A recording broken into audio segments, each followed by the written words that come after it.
Hi guys, welcome to my YouTube channel English learning. मैं पिछली class में आप लोगों को सिंथेसिस में सिंपल सेंटेंस बनवा रहा था, जिसमें मैंने जो है बाय यूजिंग एडजेक्टिव बता दिया। बाय यूजिंग जो है आपको वर्ब में मैं प्रेजेंट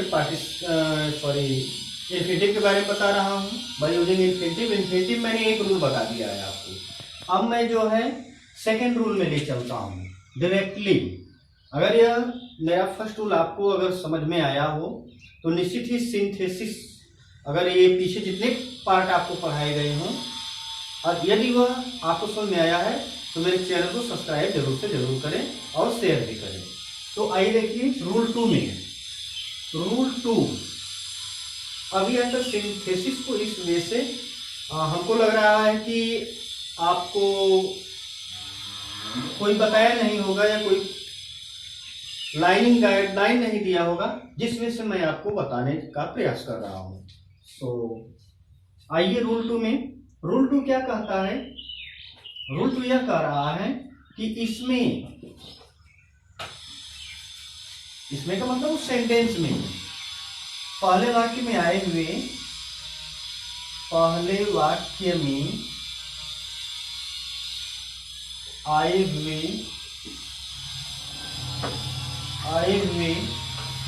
एडवर्ब वेरी को VERY, यही है एडवर्ब कौन? वेरी को टू में बदलकर, यही एडवर्ब है टू सोच नेगेटिव सेंस, टू में बदलकर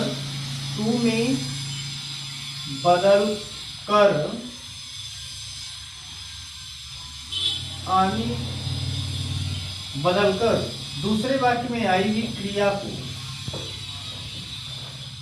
दूसरे वाक्य में आई हुई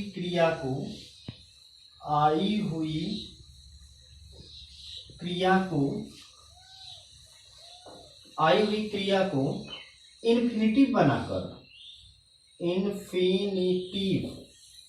का मतलब आप जानते ही हैं।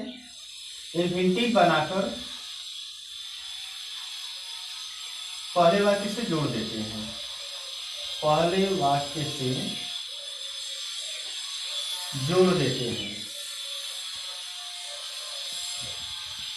देखिएगा जी, पहले वाक्य से जोड़ देते हैं तो कैसे हम सेपरेट दे रहे हैं। हम कह दें कि he is very weak, full stop, he can not walk. और आपको मैं बता दूं कि कैन नॉट हमेशा जो है एक ही साथ सटा कर लिखा जाता है, एक ही साथ लिखा जाता है। अगर आप कैन को अलग नॉट को अलग लिखेंगे तो वह ग्रामेटिकली इनकरेक्ट माना जाता है, इसलिए यह भी एक विशेष ध्यान देने वाली बात है। तो आइएगा इसका हम सिंपल सेंटेंस बनाते हैं। क्या बनाएंगे? सिंपल सेंटेंस बनाना है। We will have to change to simple sentence. So I have noted you the rule easily. In the first sentence, say scheme any adverb as very. Then we change very into to, and in the second sentence, the verb we change it into infinitive. Then we make a simple sentence. तो देखिए इसमें पहले वाक्य में आए हुए adverb very को, यहाँ एडवर्ब वेरी आया हुआ है पहले वाक्य में, इसको हम किसमें बदलेंगे? टू में बदलकर। देखिएगा यहाँ टू है तो हम यहाँ लिख लेते हैं, पहले ही को लिख लेते हैं। हमें वेरी को बदलना है जब, तो हम वेरी के स्थान पर क्या लिख देंगे? एडवर्ब टू लिख देंगे। तो ही इज टू वीक। और दूसरे वाक्य की क्रिया, अब देखिए दूसरा वाक्य है, ये दूसरा सेंटेंस है, इसकी क्रिया क्या है? वाक है। को इन्फिनिटिव बनाकर, यानी को इन्फिनिटिव बनाकर का मतलब क्या? इन्फिनिटिव मतलब 2 + MV1, टू वाक। देखिए इसको मैंने इन्फिनिटिव बना दिया, पहले वाक्य से जोड़ते हैं, मैंने जोड़ने दे दिया फुल स्टॉप, बन गया आपका सिंपल सेंटेंस। और सिंपल सेंटेंस में क्या है? क्रिया एक होनी चाहिए। क्रिया क्या है? इज है, सब्जेक्ट ही है, टू एडवर्ब है, वीक क्या है? वीक, कमजोर है, उसकी विशेषता बतला रहा है ना, बहुत कमजोर, यानी कमजोर कैसा है, बहुत है, जबकि एडवर्ब है और ये क्या है, आप जानते हैं एडजेक्टिव है। और फिर उसके बाद टू प्लस ये क्या हो जाएगा, MV1। MV1 का मतलब क्या, क्रिया का पालन, तो ये इन्फिनिटिव हो गया। तो मैंने स्पष्ट बताया है, वाक्य चाहे जितना ही बड़ा क्यों ना हो, क्रिया केवल एक होती है सिंपल सेंटेंसेस में, किंतु ध्यान रहे इन्फिनिटिव जिरेंड पार्टिसिपल को क्रिया न माने, तो इसको हम क्रिया नहीं मानेंगे, इन्फिनिटिव है तो हम सीधे जानेंगे वो इन्फिनिटिव है, उसको हम क्रिया नहीं मानेंगे। क्रिया क्या है, केवल इज है, बन गया आपका सिंपल सेंटेंस। दूसरा एग्जांपल देता हूं, Halku was very poor, full stop.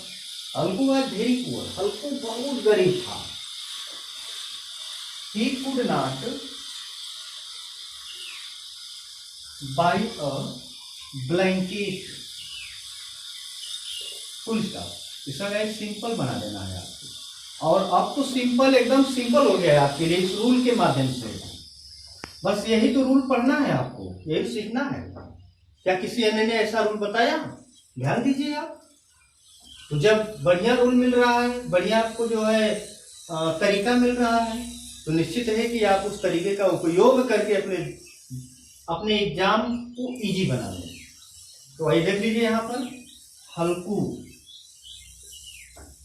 Was की क्रिया हमने लिख लिया, हल्कू वाज वेरी किस में देंगे, टू में, और फिर क्या है adjective poor, Halku was too poor. और दूसरे वाक्य की क्रिया को इन्फिनिटिव बना देंगे, टू बाई और ब्लैंकेट और means we already change into simple sentence very easily with the help of this rule. I think understand you. So two example is enough for you. Now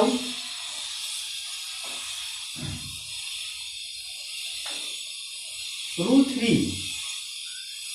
In rule 3 we can also say that कुछ वाक्यों, हमने एक rule इस तरह से बनाया है जिससे कि अपने विवेक का प्रयोग करके आप इन्फिनिटिव में बदल सकते हैं, उसका सिंपल बना सकते हैं।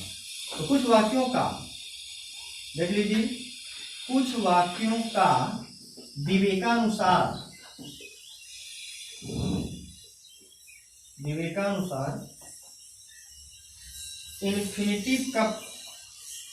इन्फिनिटिव यानी कुछ वाक्यों में विवेकानुसार इन्फिनिटिव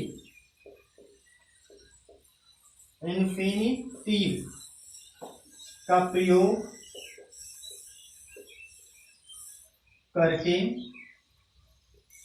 एक सिंपल सेंटेंस बनाते हैं, एक सिंपल सेंटेंस बनाते हैं। इसका भी एक एग्जांपल देख लेते हैं हम आज। विवेकानुसार इन्फिनिटिव का मतलब अपने माइंड का प्रयोग करके हम बना सकते हैं, जैसे I have 2 daughters,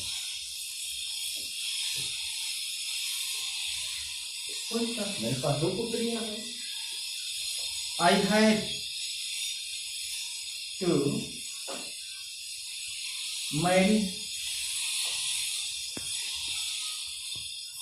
Mary them, full stop. इसका हम लोग को सिंपल बना देना है।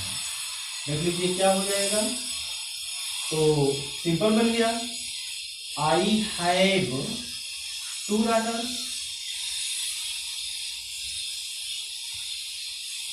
फिर क्या, टू मैरी देम।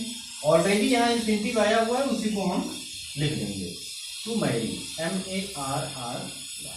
हम लिख भी सकते हैं और नहीं लिख सकते हैं, टू मैरी देम, बन गया सिंपल। देख लीजिए, ये इन्फिनिटिव हो गया, ये क्रिया हो गया।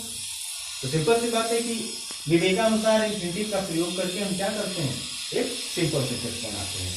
तो इस तरह से guys by using infinitive is over. अब मैं आपको बाय यूजिंग जिरंड बताने का प्रयास करूंगा। ध्यान से देख लीजिए, जिरंड में केवल एक ही रूल है, इसको हम कैसे पढ़ सकते हैं, कैसे लिख सकते हैं, उसको ध्यान से देखने की बस जरूरत है।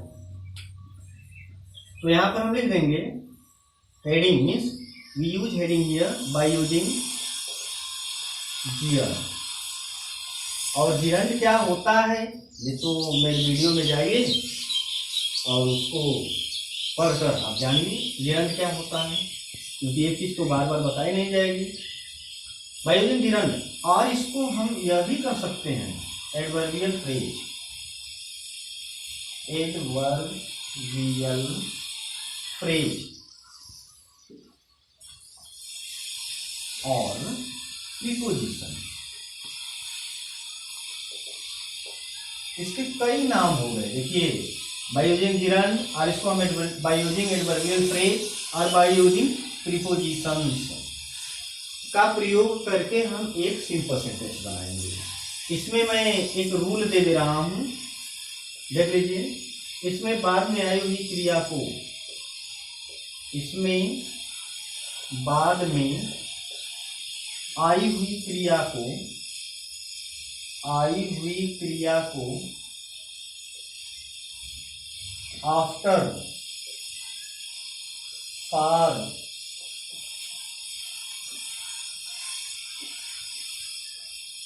आफ्टर या फॉर, हम यहाँ आर कर सकते हैं, या फॉर से जिरंड बना देते हैं। आफ्टर या फॉर से जोड़कर क्या करते हैं, जिरंड बनाते हैं, से जिरंड बना देते हैं। देख लीजिए, आफ्टर या फॉर का प्रयोग करके हम बाद में क्रिया क्या जिरंड बनाते हैं। जिरंड का मतलब एम प्लस ING होता है।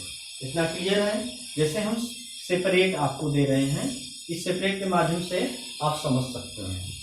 जैसे हमने कहा ही वेंट होम, वह घर गया। ही टूक बाथ, ही टूक बाथ, क्या हो जाएगा, इसका हमें सिंपल बनाना है।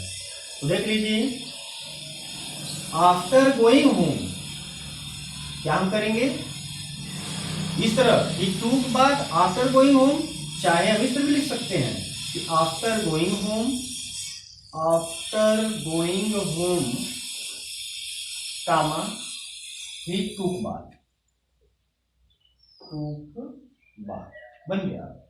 आफ्टर गोइंग होम ही टूक बाथ, वह कहाँ गया, घर गया, स्नान किया।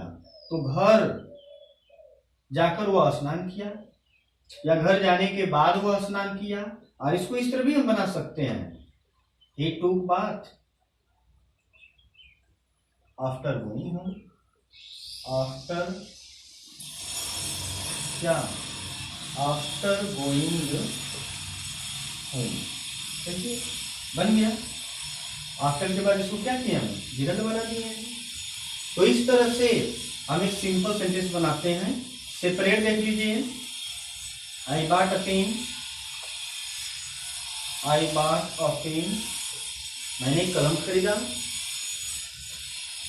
इट कास्ट 5 रुपीज, इट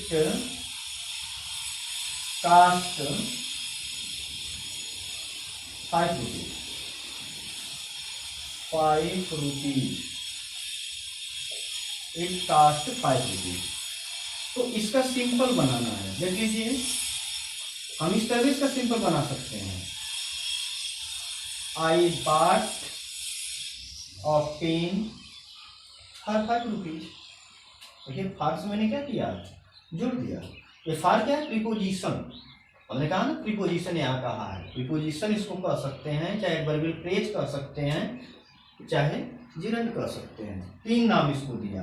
तो I bought a pen for 5 rupees, 5 rupees. इस तरह से बाय यूजिंग जिरंड के द्वारा हम एक सिंपल सेंटेंस बनाते हैं। फिर जिरंड के बाद जो भी चैप्टर आएंगे उसको नेक्स्ट वीडियो में बनाऊंगा। नेक्स्ट वीडियो में मैं आपको बताऊंगा। अगर यह आपको समझ में आता है तो निश्चित ही मेरे चैनल को सब्सक्राइब करें। Thank you.